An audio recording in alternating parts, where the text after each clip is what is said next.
ورحمۃ اللہ وبرکاتہ۔ ناظرین، میں بہت بہت مبارکباد دیتا ہوں آپ حضرات کے لیے کہ اللہ سبحانہ و تعالیٰ نے ہم سب کو اسلامی نیا سال عطا فرمایا۔ اللہ سبحانہ و تعالیٰ کا اس بات پر ہم شکر ادا کرتے ہیں۔ اللہ کا شکر ہے، کرم ہے، اللہ کا فضل ہے کہ اللہ سبحانہ و تعالیٰ نے ہمیں اسلامی نیا سال عطا فرمایا۔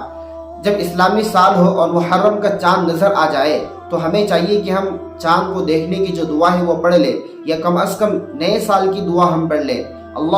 آپ پڑھیے میرے ساتھ، انشاءاللہ میں آپ کو دعا پڑھواتا ہوں۔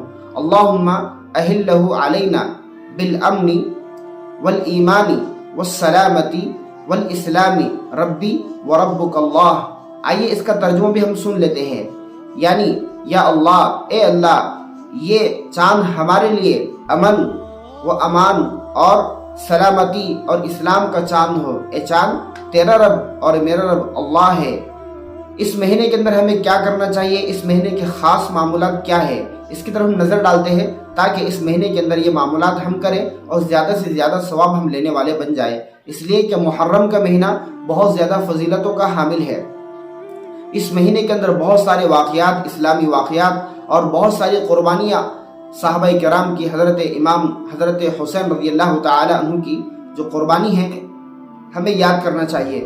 تو ان قربانیوں کو انشاءاللہ ہم سلسلے کے اندر دیکھتے رہیں گے، لیکن آج جو اس مہینے کی جو فضیلتیں ہیں، جو معمولات ہیں، جو خاص معمولات ہیں جس کو اللہ کے نبی صلی اللہ علیہ وسلم نے بھی کیا ہے، ان کو دیکھتے ہیں۔ تو سب سے پہلے ہم کو اس مہینے کے اندر ہر پیر اور جمعرات کو روزہ رکھنا چاہیے، جو کہ نبی کریم صلی اللہ علیہ وسلم سے ثابت ہے۔ اللہ کے نبی صلی اللہ علیہ وسلم ہر مہینے پیر اور جمعرات کو روزہ رکھا کرتے تھے۔ ہمیں بھی چاہیے کہ ہم ہر مہینے کوشش کریں، کم از کم ہم اس مہینے میں یعنی کہ محرم کے مہینے میں پیر اور جمعرات کے دن روزہ رکھیں۔ اسی طریقے سے ایام بیض، ہر مہینے کے اندر 3 روزے رکھے جاتے ہیں جو اللہ کے نبی صلی اللہ علیہ وسلم بھی رکھا کرتے تھے۔ انہیں ایام بیض کہتے ہیں، یعنی کہ 13، 14 اور 15 چاند کی تاریخ کو ہم روزہ رکھیں۔ اسی طریقے سے جمعہ کے دن مخصوص جو فضیلتیں ہیں، مثلا صبح سویرے جلدی اٹھنا، فجر کی نماز جماعت کے ساتھ پڑھنا، غسل کرنا، مسواک کرنا، خوشبو لگانا، تیل لگانا، سرما لگانا اور سر پر پگڑی باندھ کر جمعہ کی نماز کے لیے جلدی جانا، مسجد میں پہلے پہنچ کر پہلی صف کا اہتمام کرنا اور مسجد میں پہلی صف میں پہنچنے کے بعد اعتکاف کی نیت کر کے بیٹھ جانا۔ اسی طریقے سے سورہ کہف کی تلاوت کرنا اور نبی کریم صلی اللہ علیہ وسلم پر زیادہ سے زیادہ درود شریف پڑھنا۔ جب امام آ جائے تو اس کے قریب ہو کر بیٹھنا، جس وقت وہ ممبر پر چڑھ کر خطبہ دینے لگے تو اس کے خطبے کو غور سے سننا اور کوشش یہ کرنا کہ ہم پہلی صف میں ہو اور امام کے پیچھے ہو۔ اور جب نماز سے ہم فارغ ہو جائے تو نبی کریم صلی اللہ علیہ وسلم پر خوب درود پاک پڑھنا اور نماز جمعہ کے بعد اپنے لیے، اپنے گھر والوں کے لیے، اپنے محلے والوں کے لیے اور تمام امت مسلمہ کے لیے دعائے خیر کرنا۔ نبی کریم صلی اللہ علیہ وسلم جب مسجد میں پہنچتے تو مسجد میں بیٹھنے سے پہلے تحیۃ الوضو پڑھتے، یعنی کہ مسجد میں جب داخل ہو جائے تو پہلے 2 رکعت تحیۃ الوضو پڑھے، پھر تحیۃ المسجد بھی پڑھ سکتے ہیں۔ یہ نفل نماز ہوتی ہے جو مسجد میں داخل ہونے کے بعد پڑھی جاتی ہے۔ جو وضو والی جو نماز ہے تحیۃ الوضو، آپ اس کو کسی بھی وقت کہاں پر بھی پڑھ سکتے ہو۔ جب آپ وضو کریں تو فوراً 2 رکعت نفل تحیۃ الوضو پڑھ لیں، اس کی بڑی فضیلت ہے۔ اس کی فضیلت میں ایک واقعہ جو نبی کریم صلی اللہ علیہ وسلم کے زمانے میں حضرت بلال رضی اللہ عنہ کے ساتھ پیش آیا۔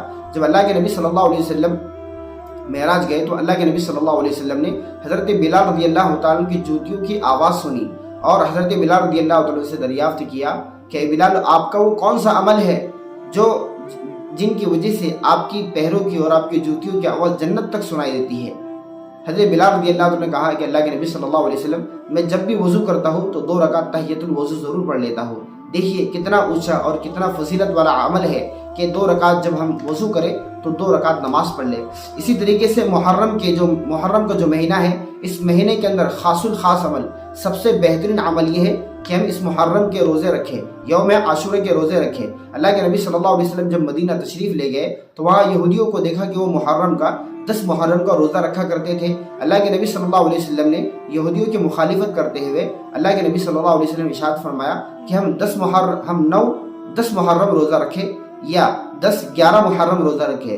یہ 3 دن ایسے ہیں جن کے اندر ہم کو یوم عاشورہ کا روزہ رکھنا ہے۔ عاشورہ کا روزہ جو ہوتا ہے وہ 10 محرم کو ہوتا ہے، لیکن یہودیوں کی مخالفت میں ہم کو 9-10 محرم یا 10-11 محرم میں روزہ رکھنا ہے۔